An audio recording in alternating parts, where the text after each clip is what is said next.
16 जुलाई 2024। मीठे बच्चे, ड्रामा के यथार्थ नॉलेज से ही तुम अचल, अडोल और एक रस रह सकते हो। माया के तूफान तुम्हें हिला नहीं सकते। प्रश्न है, देवताओं का मुख्य एक कौन सा गुण तुम बच्चों में सदा दिखाई देना चाहिए? उत्तर है हर्षित रहना। देवताओं को सदा मुस्कुराते हुए हर्षित दिखाते हैं। ऐसे तुम बच्चों को भी सदा हर्षित रहना है। कोई भी बात हो, मुस्कुराते रहो। कभी भी उदासी या गुस्सा नहीं आना चाहिए। जैसे बाप तुम्हें राइट और रॉन्ग की समझानी देते हैं, कभी गुस्सा नहीं करते, उदास नहीं होते। ऐसे तुम बच्चों को भी उदास नहीं होना है। बेहद के बच्चों को बेहद का बाप समझाते हैं। लौकिक बाप तो ऐसे नहीं कहेंगे, उनके तो करके 5-7 बच्चे होंगे। यह तो जो सभी आत्माएं हैं, आपस में ब्रदर्स हैं, उन सबका जरूर बाप होगा। कहते भी हैं हम सब भाई भाई हैं, सबके लिए कहते हैं। जो भी आएंगे उनके लिए कहेंगे हम भाई भाई हैं। ड्रामा में तो सभी बांधे हुए हैं, जिसको कोई नहीं जानते। यह न जानना भी ड्रामा में नूंद है, जो बाप ही आकर सुनाते हैं। कथाएं आदि जब बैठ सुनाते हैं तो कहते हैं परम पिता परमात्माए नमः। अब वह कौन है यह जानते नहीं।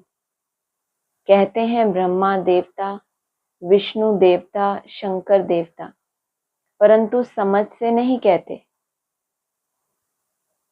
ब्रह्मा को वास्तव में देवता नहीं कहेंगे, देवता विष्णु को कहा जाता है। ब्रह्मा का किसी को भी पता नहीं है। वाणी किसके द्वारा चल रही है? और बाबा क्या कह रहे हैं? ब्रह्मा का किसी को भी पता ही नहीं है। विष्णु देवता ठीक है, शंकर का तो कुछ भी पार्ट है नहीं। 3 की बात की। ब्रह्मा का किसी को पता ही नहीं। विष्णु देवता वो तो ठीक है। क्यों ठीक है? क्योंकि विष्णु अर्थात नो विश एट ऑल, वो तो प्रैक्टिकल पार्ट है, तो वो पार्ट तो दिखता है कि हाँ नो विश एट ऑल है, तो वो तो ठीक है। और शंकर का तो कुछ भी पार्ट है नहीं, उनकी बायोग्राफी नहीं है। शिव बाबा की तो बायोग्राफी है, शास्त्र बने हुए हैं ना, तो उसमें बायोग्राफी है अलग अलग देवताओं की। तो जो यहाँ शिव बाबा को अलग किया और शंकर को अलग, तो शिव बाबा कौन हुआ? कौन? साकार बाप। और शंकर, शंकर कौन हुआ? उसको बोलने बोलो। एक ही है, एक ही है। माना ब्रह्मा विष्णु शंकर और शिव बाबा अलग अलग हैं या 3 है कि 4 है? ये बोलो। 4 है, ठीक। तो जो शंकर है लास्ट पार्ट है, जिसको कहते हैं next to God is Prajapita. वो जो next to God is Shankar है, वो तो हो गया शिव बाबा, जिसके लिए बोला शिव बाबा की तो बायोग्राफी है, लेकिन शंकर का कोई पार्ट, है ना, पूरा ड्रामा का कल्प बीत जाता है, कोई पार्ट ऐसा दिखाई ही नहीं देता। ब्रह्मा है, लेकिन उसके पार्ट का किसी को भी पता ही नहीं चलता, जो प्रैक्टिकल में संसार में ब्रह्मा के रूप में प्रत्यक्ष होने वाला है। उसका क्या पार्ट है किसी को भी है नहीं है, लेकिन है तो सही, लेकिन किसी को भी पता है। विष्णु का ठीक है, क्योंकि वो प्रैक्टिकल कर्तव्य करने वाली मूर्ति, तो वो दिखता है कि no wish at all. Shankar का तो कुछ भी पार्ट है नहीं, उनकी बायोग्राफी ही नहीं है।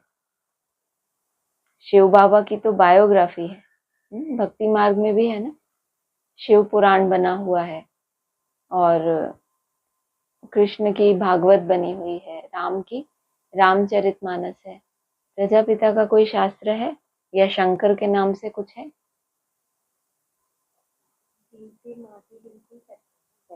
यहाँ हमने शिव बाबा बोला ना उनको, उनकी हो गई शिव पुराण, उनकी हो गई शिव पुराण। बाकी जो 4th है, कोई बायोग्राफी ऐसी है नहीं कि कोई चरित्र गायन किए गए हों। माना यज्ञ रचा, सिर कट गया, ये तो कोई चरित्र नहीं हुई, ये कोई पाठ थोड़ी हुआ। वह आते ही हैं पतितों को पावन बनाने, नई दुनिया स्थापन करने। अभी एक आदि सनातन देवी देवता धर्म की स्थापना और सब धर्मों का विनाश होता है। सभी कहाँ जाते हैं? शांति धाम। शरीर तो सबके विनाश होने हैं, नई दुनिया में होंगे ही सिर्फ तुम। जो भी मुख्य धर्म है उनको तुम जानते हो, सबके तो नाम ले नहीं सकेंगे। छोटी छोटी टाल टालियां तो बहुत हैं। पहले पहले है डीटीज्म, फिर इस्लामी। यह बातें सिवाय तुम बच्चों के और कोई की बुद्धि में नहीं है। अभी वह आदि सनातन देवी देवता धर्म प्रायः लोप है, इसीलिए बैनियन ट्री का मिसाल देते हैं। सारा झाड़ खड़ा है, फाउंडेशन है नहीं।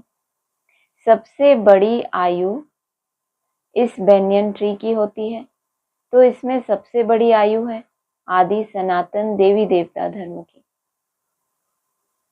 वह जब प्रायः लोप हो तब तो बाप आकर कहे कि अभी एक धर्म की स्थापना और अनेक धर्मों का विनाश होना है, इसलिए त्रिमूर्ति भी बनाया है, परंतु अर्थ नहीं समझते हैं। तुम बच्चे जानते हो ऊंचते ऊंच भगवान है, फिर ब्रह्मा विष्णु शंकर। फिर सृष्टि पर आते हैं तो देवी देवताओं के सिवाय और कोई धर्म है नहीं। भक्ति मार्ग की भी ड्रामा में नूंद है। पहले शिव की भक्ति करते, फिर देवताओं की। भारत की ही तो बात है। बाकी तो समझते हैं हमारा धर्म मठ पंथ कब स्थापन होता है। जैसे आर्य लोग कहते हैं हम बहुत पुराने हैं, वास्तव में सबसे पुराना तो है ही आदि सनातन देवी देवता धर्म। तुम जब झाड़ पर समझाते हो तो खुद भी समझ लेंगे कि हमारा धर्म फलाने समय पर आएगा।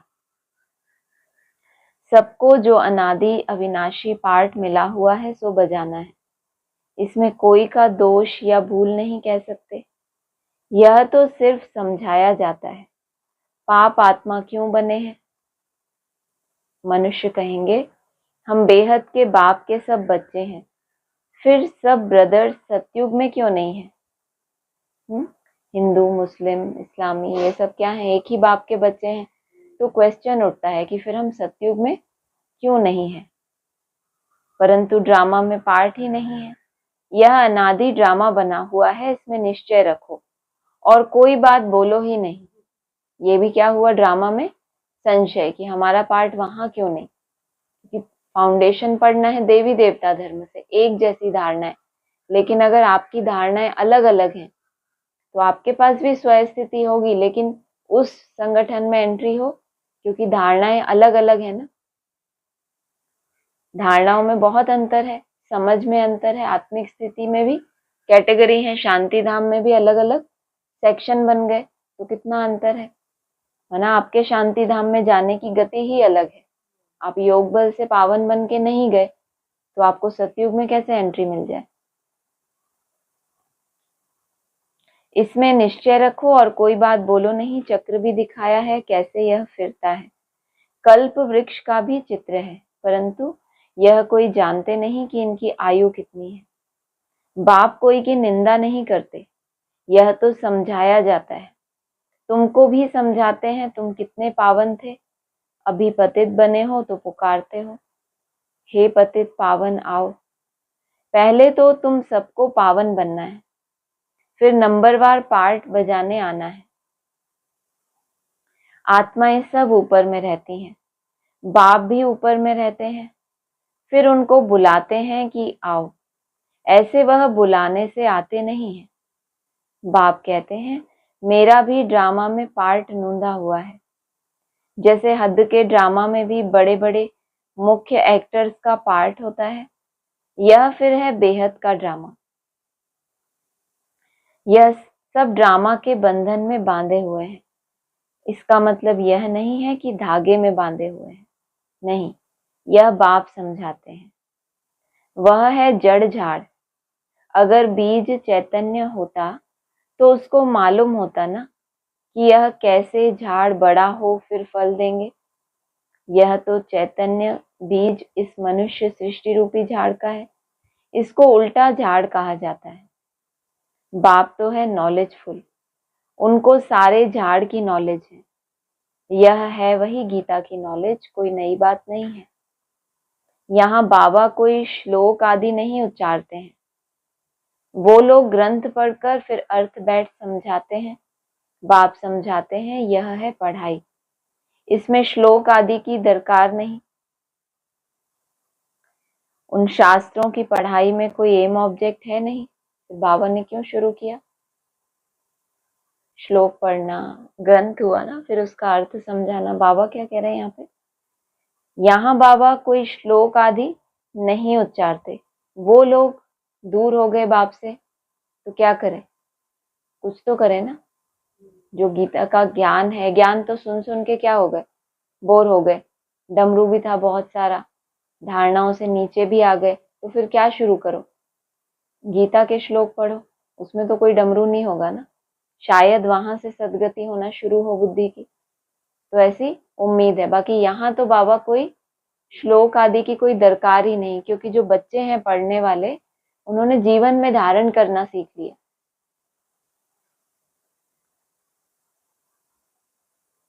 वो लोग ग्रंथ पढ़कर फिर अर्थ बैठ समझाते हैं। बाप समझाते हैं यह है पढ़ाई, इसमें श्लोक आदि की दरकार नहीं है। उन शास्त्रों की पढ़ाई में कोई एम ऑब्जेक्ट है नहीं। कहते भी हैं ज्ञान भक्ति वैराग्य, यह पुरानी दुनिया विनाश होती है। सन्यासियों का है हद का वैराग्य, तुम्हारा है बेहद का वैराग्य। शंकराचार्य आते हैं तब वह बैठ सिखलाते हैं घर बार से वैराग्य। वह भी शुरू में शास्त्र आदि नहीं सिखाते, जब बहुत वृद्धि होती है तब शास्त्र बनाने शुरू करते हैं। पहले पहले तो धर्म स्थापन करने वाला एक ही होता है, फिर आहिस्ते आहिस्ते वृद्धि को पाते हैं। यह भी समझना है, सृष्टि में पहले पहले कौन सा धर्म था? अभी तो अनेक धर्म है। आदि सनातन देवी देवता धर्म था, जिसको स्वर्ग हेवन कहते हैं। तुम बच्चे रचयिता और रचना को जानने से आस्तिक बन जाते हो। नास्तिक पने का कितना दुख होता है, निधन के बन पड़ते हैं, आपस में लड़ते झगड़ते रहते हैं। लड़ना झगड़ना आपस में क्या निशानी बताई? आपस में क्या है अगर लड़ते झगड़ते हैं तो? नास्तिक। निधन के, ना रचयिता को समझा है ना रचना को समझा है। जब तक बाप प्रैक्टिकल में सामने था तो बहुत अच्छा, नहीं है तो क्या निकलता है मुख से? जब तक बाबा थे तब तक ठीक था, मतलब बाबा मर गए उनके लिए। जो लोग बार बार ऐसा बोलते हैं कि जब बाबा थे गुप्त हो गए, इसका मतलब उनके लिए चले गए। तो आत्मा से जुड़े थे या देह से जुड़े थे?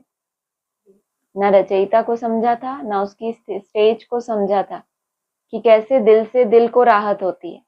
अगर आपके दिल में भगवान की याद है तो वो आपके साथ है या गुप्त हो गया? बच्चों के लिए बाप कभी गुप्त होता है? तो ये तो विधर्मियों का गीत है। तू है प्यार का सागर, लेकिन हम एक बूंद के भी प्यासे हैं। हमें महसूस ही नहीं हो रही वो प्यार की एक बूंद भी। तो क्या हो गए? दूसरे धर्म की आत्माएं हो गए फिर, कि देवता धर्म के हुए। गोपियों का क्या गायन है? कृष्ण चले गए तो भूल गई उसको, या और ज्यादा उनकी याद बढ़ गई कि ज्यादा से ज्यादा याद करें कि हमें वापस मिलना है? ये तड़पन बढ़ गई, या उनको लगा कि हम तो बिछड़ गए? बाहरी वायुमंडल में जो भी हो, मेजॉरिटी आत्माएं किसी भी स्थिति में हो, रावण राज्य बढ़ता चला जाए, लेकिन आपकी पर्सनल स्थिति क्या है, उससे आपकी शूटिंग होती है, ना कि बाहरी जो वायुमंडल है उससे। आपस में लड़ते झगड़ते हैं, कहते हैं ना तुम आपस में लड़ते रहते हो, तुम्हारा कोई धनी धोरी नहीं है क्या? इस समय सब निधन के बन पड़ते हैं। नई दुनिया में पवित्रता सुख शांति सब था। अपार श्री कृष्ण और सूर्यवंशी, तो वही कहो, सबसे पहले पहले बिछड़ा, तो भी ब्रह्मा से विष्णु कैसे बन गया? और ये एडवांस में पूछो तो कहते हैं जब से बाप गुप्त हुआ तब से रावण राज्य आ गया। और जो बाप से पहले पहले बिछड़ा, सबसे जास्ती कृष्ण की आत्मा बिछड़ती है बाप से, सबसे लंबा समय, तो भी वो विष्णु बन जाती है, और हम बाप से बिछड़ते हैं तो रावण राज्य में चले जाते हैं। बलिहारी पुरुषार्थ की है या मिलने बिछड़ने की है? तुमने सारा श्रृंगार गवा दिया। बाप को पतित पावन कहते हैं। तुम भरी सभा में कह सकते हो कि हम गोल्डन एज में कितने श्रृंगारे हुए थे, कितना फर्स्ट क्लास राज्य भाग्य था, फिर माया रूपी धूल में लिथड़कर मैले हो गए। बाप कहते हैं यह अंधेर नगरी है। भगवान को सर्वव्यापी कह दिया है। जो कुछ हुआ वह हूबहू रिपीट होगा, इसमें मूंझने की दरकार नहीं है। 5000 वर्ष में कितने मिनट, घंटे, सेकंड है? एक बच्चे ने सब धर्म वालों का हिसाब निकाल कर भेजा था। इसमें भी बुद्धि व्यर्थ की होगी। बेचारे ने इतनी मेहनत की। हाँ, कितनी मेहनत की, क्या निकाला? 5000 वर्ष में कितने वर्ष तो बोला ही नहीं।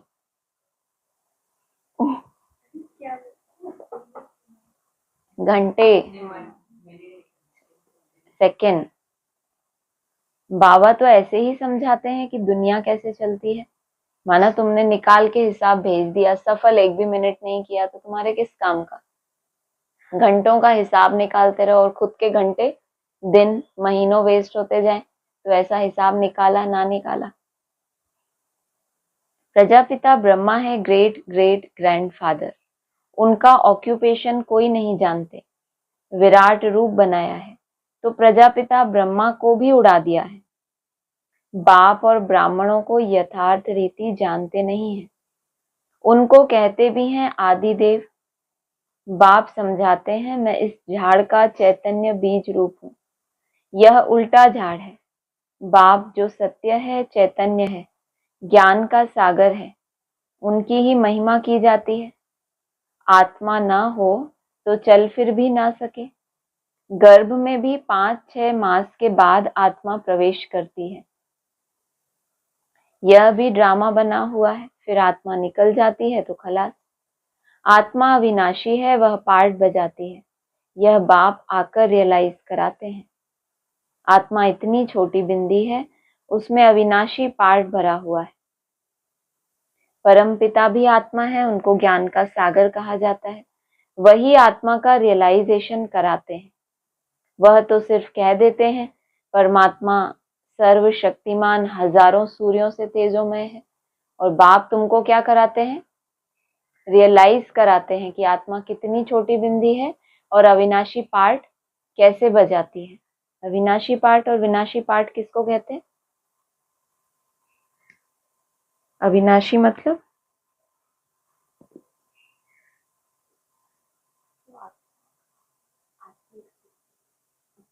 हाँ बोलो, अच्छे से बोलो, सजा के। विनाश माना खत्म हो गया। जिस निश्चय से चला था, जिस निश्चय से पुरुषार्थ शुरू किया था, वो निश्चय खलास हो गया, तो फिर पुरुषार्थ चलेगा? विनाश हो गया ना। उमंग उत्साह से शुरू किया, लेकिन आदि से अंत तक अविनाशी रही आत्मा, तभी तो विशेष पाठ बजाएगी ना। बीच में खंडित ही नहीं हुई, बीच में कभी डाउनफॉल ही नहीं हुआ, उमंग उत्साह कभी गया ही नहीं, कभी अपनी धारणाओं से नीचे आए ही नहीं, तो क्या कहेंगे? जैसे कि अविनाशी पार्ट। ड्रामा में भी ऊपर बोला ना, बड़े बड़े एक्टर होते हैं, मुख्य एक्टर। कोई मूवी होती है, उसमें कितने सारे एक्टर्स होते हैं। मुख्य एक्टर थोड़े होते हैं या सभी मुख्य होते हैं? किसी का थोड़ा सा पार्ट, नौकर बन के उधर पीछे डस्टिंग कर रहा है, उसको कौन देखेगा मूवी में? वो थोड़ी 1-2 लाइन बोलेगा और खत्म। वो कोई अविनाशी थोड़ी है। थोड़ी देर के लिए आया, बहुत उमंग उत्साह दिखाया, फिर साइड में चले गए। अरे अब क्या, तो क्या हो गया? पार्ट उनका विनाश हो गया। तो अविनाशी पार्ट कैसे बजाना है? आदि से अंत तक एक रस अवस्था क्या पुरुषार्थ करना। माना आपको लगे कि उमंग उत्साह नहीं जाए कभी भी हमारा, जो हमें कपाना है, भले नहीं पाया है, लेकिन अविनाशी इसको कहते हैं। वो लोग तो कह देते हैं परमात्मा सर्वशक्तिमान, हजारों सूर्यों से तेजोमय है, परंतु समझते कुछ भी नहीं। बाप कहते हैं यह सब भक्ति मार्ग में वर्णन किया हुआ है और शास्त्रों में लिख दिया। अर्जुन को साक्षात्कार हुआ तो कहा मैं इतना तेज सहन नहीं कर सकता, तो यह बात मनुष्यों की बुद्धि में बैठी हुई है कि शायद इतना कोई ऐसा प्रकाश आया जो अर्जुन ने क्या बोला अर्जुन ने? आउट, मैं इतना तेज सहन नहीं कर सकता। इतना तेजोमय अगर किसी के अंदर प्रवेश करे तो फट जाए। हाँ? किसी के रथ में इतना तेजोमय कोई बैठ जाए आके तो वो बचे फिर? ज्ञान तो नहीं है ना, तो समझते हैं परमात्मा तो हजारों सूर्यों से तेजोमय है, हमको उनका साक्षात्कार चाहिए।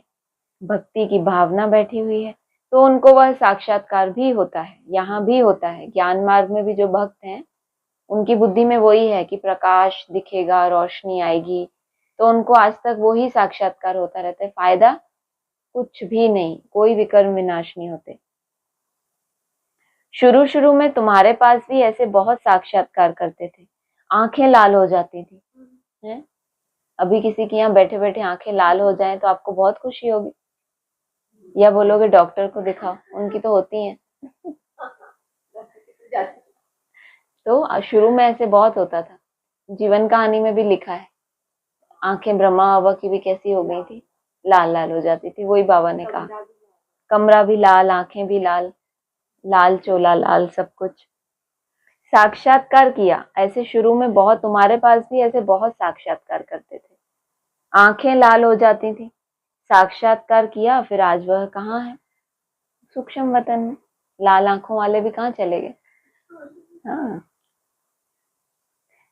वह सभी है भक्ति मार्ग की बातें। तो यह सब बाप समझाते हैं, इसमें ग्लानि की कोई, बाबा ने समझाया ना, जिनकी आंखें लाल होती हैं आज वो कहाँ है? तो हमने जवाब दिया, इसमें ग्लानि की कोई बात ही नहीं है।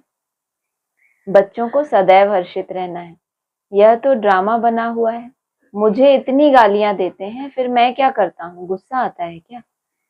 समझता हूँ ड्रामा अनुसार यह सब भक्ति मार्ग में फंसे हुए हैं, समझता हूँ इनके भक्ति मार्ग को, तो फिर इसलिए गाली के ऊपर भी, गाली का भी कोई असर नहीं होता, नाराज होने की बात ही नहीं। ड्रामा ऐसा बना हुआ है, प्यार से समझानी देनी होती है। बेचारे अज्ञान अंधेरे में पड़े हैं, नहीं समझते हैं तो तरस भी पड़ता है। सदैव मुस्कुराते रहना चाहिए, यह बेचारे स्वर्ग के द्वारे आ नहीं सकेंगे। कितना अच्छा स्लोगन है। कोई ग्लानि करे, नहीं समझे आपकी बात, बहस करे, छोड़ो, क्या समझो, ये बेचारे स्वर्ग के द्वारे आ नहीं सकेंगे। यह सब शांति धाम में जाने वाले हैं, सब चाहते भी शांति ही है, तो उनको बोलो आप बस ट्रैफिक कंट्रोल करो, ज्ञान समझने की कोई दरकार नहीं, स्टॉप। उनको शांति धाम ही तो चाहिए ना। तो बाप ही रियल समझाते हैं, अभी तुम जानते हो कि यह खेल बना हुआ है, ड्रामा में हर एक को पार्ट मिला हुआ है, इसमें बड़ी अचल स्थिरियम बुद्धि चाहिए। ड्रामा में किसी भी एक्टर के पार्ट के ऊपर हमारी उंगली ना उठे, इसके लिए आपकी खुद की स्थिति कैसी चाहिए?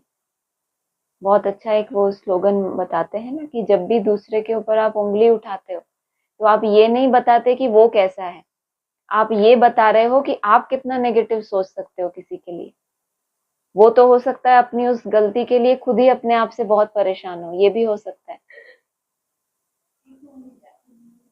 हाँ, वो तो है ही, भक्ति मार्ग में तो ऐसा कहते ही है, लेकिन ये एक बहुत समझ की बात है कि जिस कमजोरी से, व्यक्त वाणी में भी आता है कि जिस कमजोरी से वो खुद परेशान है, वो खुद नहीं चाहता कि मुझसे ये भूल हो, और आप उंगली उठा रहे हो और चारों तरफ फैला रहे हो कि ये ऐसा ऐसा, तो आप ये नहीं बता रहे वो कैसा, आप ये बता रहे हो कि मैं कितना परचिंतन करने वाला हूँ, ये आप अपनी रिपोर्ट कार्ड दे रहे हो भगवान को। तो ड्रामा में हर एक को पार्ट मिला है, इसमें बड़ी अचल स्थिरियम बुद्धि चाहिए।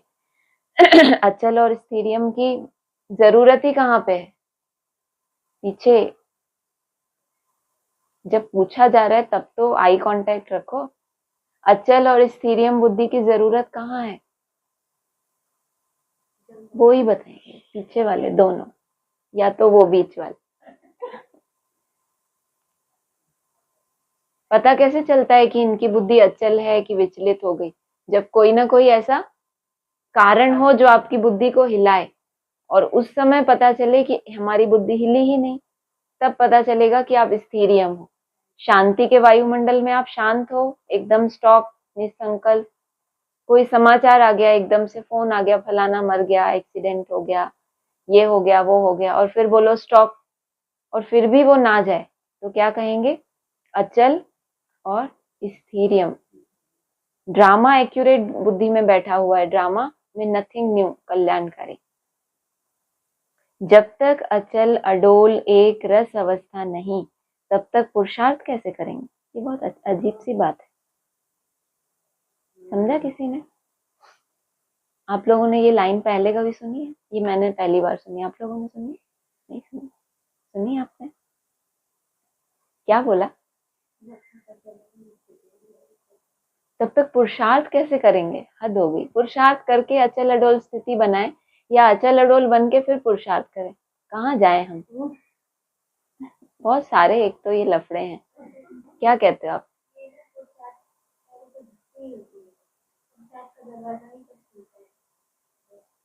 एटलीस्ट आपकी बुद्धि में ज्ञान के हिसाब से इतनी समझ आ जाए कि ये जो अभी हमारे व्यर्थ और नेगेटिव चलते हैं, ड्रामा की ढाल इतनी पक्की हो जाए कि वो खत्म हो जाए, फिर आपका शुरू होगा पुरुष अर्थ।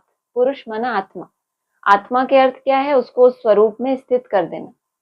पहले ड्रामा की ढाल तो पक्की हो जाए। अभी तो हम विचलित होते रहेंगे तो फिर स्टॉप तो बहुत दूर हो गया। व्यर्थ जब तक हमारे पास है, व्यर्थ कब तक है? जब तक हम ड्रामा में अचल अडोल नहीं है। अचल अडोल ट्रैफिक कंट्रोल के हिसाब से नहीं, अचल अडोल ज्ञान के हिसाब से। जो हमारे व्यर्थ संकल्प चलते हैं वो कोई ना कोई अज्ञान के कारण चलते हैं। अगर आपका वो अज्ञान खत्म हो गया, फिर उसके बाद रोशनी में आ गए, अब आपको दिख रहा है रास्ता, अब होगा आपका पुरुषार्थ और बहुत सहज होगा, क्योंकि अब नेगेटिव कुछ आप चलाओगे ही नहीं। इतना ड्रामा पक्का हो गया कि सब अच्छे हैं। छोटी माँ का एक स्लोगन है ना, क्या लिया था उन्होंने? सब अच्छे हैं और सब अच्छा है। जो हो रहा है सब बहुत अच्छा हो रहा है, और जो सब हैं वो सभी क्या है? बहुत अच्छे हैं। तो क्या चिंतन चलेगा? तो कुछ ना कुछ अपने लिए ऐसा विधि रचनी पड़ती है। जब तक अचल अडोल और एक रस अवस्था नहीं है, एक रस भी होना चाहिए। ऐसा नहीं अभी अभी हमें निसंकल्प होने में बहुत रस आ रहा है, मेहनत में भी मजा आ रहा है, हो नहीं रहे फिर भी, और थोड़े दिन बाद वो रस गायब, अब मजा नहीं आ रहा, अब ऐसा नहीं हो रहा, वो भी खत्म होगा। ये लेंथ भी बढ़ाते जाना है कि बहुत जल्दी हम थक ना जाएं।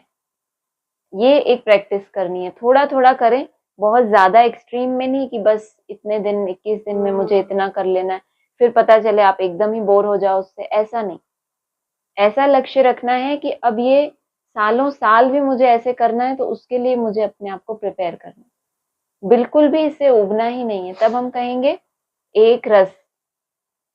ऐसे नहीं कि वो ट्रैफिक कंट्रोल करते करते अब कुछ भोजन का रस ले लूं, अब कुछ यूट्यूब का रस ले लूं, अब कोई और रस ले लूं, कहीं घूमने का रस ले लूं। इसका मतलब अभी एक रस में उतना मजा नहीं आ रहा, तो आपको दैहिक रस चाहिए, दूसरे दूसरे। अगर रस दूसरा लेना भी है तो वो भी ज्ञान का लो ना, कुछ अच्छी वाणियां सुन के, कुछ अच्छे पॉइंट सुन के, वो फिर भी अच्छे रस हैं। बाकी जो दैहिक रस हैं वो तो फिर आपको नीचे ही ले जाने वाले हैं। कुछ भी हो, भले तूफान आए, परंतु स्थिरियम रहना है। वही बात है ना, स्थिरियम का पता ही तब चलेगा जब तूफान आ रहे हैं। माया के तूफान तो ढेर आएंगे और पिछाड़ी तक आएंगे। ये जो मेहनत करते हो अभी, बाहरी कोई तूफान नहीं है, इंटरनल जो मेहनत कर रहे हो स्टॉप, उसमें व्यर्थ का तूफान आ रहा है, उसको आप कितनी ताकत से रोक पा रहे हो। जब बाहरी कोई तूफान आएगा तब भी ये पावर आपको वहां काम आएगी। आपके संकल्प ही ज्यादा नहीं चलेंगे, क्योंकि आपने बीज को क्या किया? पावरफुल बना लिया। बीज है आत्मा, आत्मा में आते हैं संकल्पों के तूफान। और लौकिक दुनिया में तो कई तरह के तूफान है, संबंधियों से, प्रकृति से, परिस्थितियों से, बाहरी वायुमंडल से। वो जब आएगा तो उसमें भी क्या रहोगे आप? स्थिरियम रहोगे, क्योंकि किसको साध लिया आपने? बीज को। और उसमें भी तूफान आ रहे थे। माया के तूफान तो ढेर आएंगे और पिछाड़ी तक आएंगे, तथास्तु। ढेर भी और पिछाड़ी तक। अवस्था मजबूत चाहिए, तभी तो बाबा को माला भी तो बनानी है ना। माया के तूफान ही नहीं, सब कहेंगे हमारा भी इतना, हमारा भी इतना चार्ट, हमारा भी इतना चार्ट। बाबा का क्या कह रहे हैं? अवस्था मजबूत चाहिए। उन तूफानों में आपकी अवस्था कैसी रही, उस पे नंबर मिलने वाले, ना कि ऐसे सिर्फ शांति में हम जो कर रहे हैं अभ्यास। शांति में भी अभ्यास क्यों कर रहे हैं? कि जब तूफान आए प्रैक्टिकल में तो हम पास हो जाएं उसमें। कई बच्चे, यह है गुप्त मेहनत, कई बच्चे पुरुषार्थ कर तूफान को उड़ाते रहते हैं। ये भी कितनी अच्छी बात है। पुरुषार्थ पहले से ही इतना कर लेते हैं याद का कि तूफान उनको परवाह ही नहीं पड़ी होती उसकी। जैसे गुप्त मेहनत करते हैं व्यर्थ को भगाने की, तो जब कोई तूफान आता है, उठिए, तो उसको भी क्या करते हैं, उड़ाते रहते हैं। अपने पास वो बॉटल रोज रखना है, मुझे बोलना ना पड़े, एक बार जो बात बोल दी जाए वो दोबारा ना बोलना पड़े। इसको कहते हैं, क्या कहते हैं इसको, तीव्र पुरुषार्थ। जितना जो पास होगा उतना ऊंच पद पाएगा। राजधानी में पद तो बहुत है ना। सबसे अच्छे चित्र हैं त्रिमूर्ति, गोला और झाड़। यह शुरू के बने हुए हैं। विलायत में सर्विस के लिए भी यह 2 चित्र ले जाने हैं। इन पर ही वह अच्छी रीति समझ सकेंगे। आहिस्ते आहिस्ते बाबा जो चाहते हैं कि यह चित्र कपड़े पर हो, वह भी बनते जाएंगे। तुम समझाएंगे कि यह कैसे स्थापना हो रही है। तुम भी इसको समझेंगे तो अपने धर्म में ऊंच पद पाएंगे। त्रिमूर्ति, गोला और झाड़, विलायत वाले जो हैं वो इन चित्रों से समझेंगे। लक्ष्मी नारायण और सीढ़ी, ये चित्र बताएं खास भारतवासियों के लिए। तो तुम अगर इनको समझेंगे तो अपने धर्म में ऊंच पद पाएंगे। इधर मत देखो, कहाँ ऊंच पद पाओ, अपने धर्म में। क्रिश्चियन धर्म में तुम ऊंच पद पाना चाहते हो तो यह अच्छी रीति समझो। अच्छा, मीठे मीठे सिकी लदे बच्चों प्रति माता पिता बाप दादा का याद प्यार गुड मॉर्निंग। रूहानी बाप की रूहानी बच्चों को नमस्ते। रूहानी बच्चों की रूहानी बाप दादा को नमस्ते। धारणा के लिए सार है, इस पुरुषोत्तम संगम युग पर पवित्र बन स्वयं का श्रृंगार करना है। कभी भी माया की धूल में लिथड़ कर श्रृंगार बिगाड़ना नहीं है। इस ड्रामा को यथार्थ रीति समझकर अपनी अवस्था अचल अडोल स्थिरियम बनानी है। कभी भी मूंझना नहीं है, सदैव हर्षित रहना है। वरदान है सोच समझकर हर कर्म करने वाले पश्चाताप से मुक्त ज्ञानी तू आत्मा भव। दुनिया में भी कहते हैं पहले सोचो फिर करो। जो सोचकर नहीं करते, करके फिर सोचते हैं तो पश्चाताप का रूप हो जाता है। पीछे सोचना यह पश्चाताप का रूप है और पहले सोचना यह ज्ञानी तू आत्मा का गुण है। द्वापर कलयुग में तो अनेक प्रकार के पश्चाताप ही करते रहे, लेकिन अब संगम पर ऐसा सोच समझकर संकल्प या कर्म करो जो कभी मन में भी 1 सेकंड भी पश्चाताप ना हो, तब कहेंगे ज्ञानी तू आत्मा। अष्टदेवों की परिभाषा ये बताई है, जो अपने संकल्प में भी कोई सजा नहीं खाते, संकल्प में भी कोई दुख रहता नहीं, कोई कुंठा नहीं रहती, तो वो पास विद ऑनर कहलाते हैं। तो संगम पर ऐसा सोच समझकर संकल्प या कर्म करो जो कभी मन में भी 1 सेकंड भी पश्चाताप ना हो, तब कहेंगे ज्ञानी तू आत्मा। ये नहीं है कि गलतियां करते जाएं और पश्चाताप ना हो, ढीठ बन जाए। नेगेटिव सेंस में भी तो होता है ना कि पश्चाताप ही नहीं हो रहा, क्यों हमें पश्चाताप, हम तो ज्ञानी तू आत्मा है, जो हो गया सो हो गया। संकल्प और कर्म ही इतना सोच समझ के करना है हमें कि कोई पश्चाताप रहे ही ना। स्लोगन है रहम दिल बन सर्व गुणों और शक्तियों का दान कर देने वाले ही मास्टर दाता है। अच्छा, ओम शांति।